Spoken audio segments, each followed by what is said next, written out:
దారుణమైనటువంటి పరిస్థితి. 25 సంవత్సరాల రికార్డ్ బ్రేక్ చేసింది సౌత్ ఆఫ్రికా. మన దేశంలో ఇక్కడికి వచ్చి మన పైన టెస్ట్ ఆడి గెలవడమే గగనంగా మారినటువంటి సౌత్ ఆఫ్రికాకి. మొన్న ఫస్ట్ టెస్ట్ గెలిస్తేనే 13 సంవత్సరాల రికార్డ్ బ్రేక్ చేసింది. అప్పటి నుంచి గెలవలేదు. అలాంటిది వైట్ వాష్ రెండు టెస్టులు గెలిచి వైట్ వాష్ చేయడం అంటే 25 సంవత్సరాల వరకు కూడా ఇంతవరకు టచ్ చేయలేదు.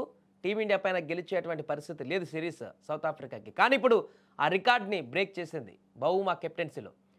ఇక మన బ్యాటర్లో రెండో ఇన్నింగ్స్లో రవీంద్ర జడేజా ఒక్కడే 54 పరుగులు చేయడంతో అంత మాత్రం స్కోర్ అన్న వెళ్ళింది. ఇక సౌత్ ఆఫ్రికా బౌలర్ హర్మర్ 6 వికెట్లతో చెలరేగిపోయాడు.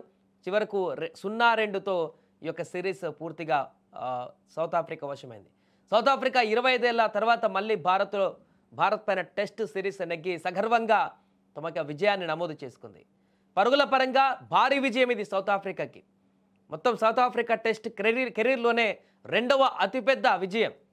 2018లో జోహెన్బర్గ్లో ఆస్ట్రేలియా పైన 492 పరుగుల తేడాతో విజయం సాధించింది. ఇప్పటివరకు అదే అత్యంత భారీ విజయంగా ఉంది. ఆ తర్వాత రెండవ అతిపెద్ద విజయం ఇదే, ఈరోజు గెలిచినటువంటి ఇండియా పైన గెలిచినటువంటి ఇది.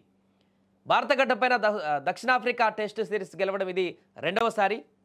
2000 సంవత్సరంలో అప్పుడు గెలిచింది మొదటిసారి క్రోయే కెప్టెన్సీలో 2-0తో సేమ్ ఇప్పట్లాగానే అప్పుడు టెస్ట్ సిరీస్ గెలిచింది 2000 సంవత్సరంలో.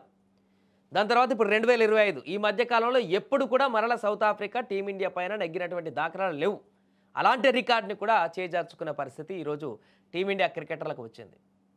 అసలు టీమిండియా క్రికెట్లో ఏం జరుగుతుంది? టీమిండియా క్రికెట్ టెస్ట్ క్రికెట్ ముఖ్యంగా T20లో ఆడుతున్నారు, వన్డేలో ఆడుతున్నారు, అంత బాగానే ఉంది. కానీ టెస్ట్ క్రికెట్కి వచ్చేసరికి అంటే టెస్ట్ ఫార్మాట్ అనేసరికి చాలామందికి ఇప్పుడు T20 ఫార్మాట్ అలవాటు పడిపోయి చాలామంది యువకులకు వచ్చేటువంటి వారికి టెస్ట్ అనేటువంటి ఒక ఈ యొక్క భారీ ఫార్మాట్ గురించి అవగాహన కోల్పోతున్నట్టుగా కనపడుతుంది.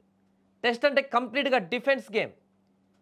బౌలర్ల దాటిని తట్టుకొని నిలబడేటటువంటి శక్తి ఉన్నటువంటి గేమ్. పరుగులు రాబట్టడం కాదు, ఆ వికెట్ల మధ్య గ్రీజ్ ముందు వికెట్ పడకుండా నిలబడి ఎక్కువ బాల్ ఎవరైతే ఆడగలుగుతారో అది బ్యాట్స్మెన్ యొక్క గేమ్.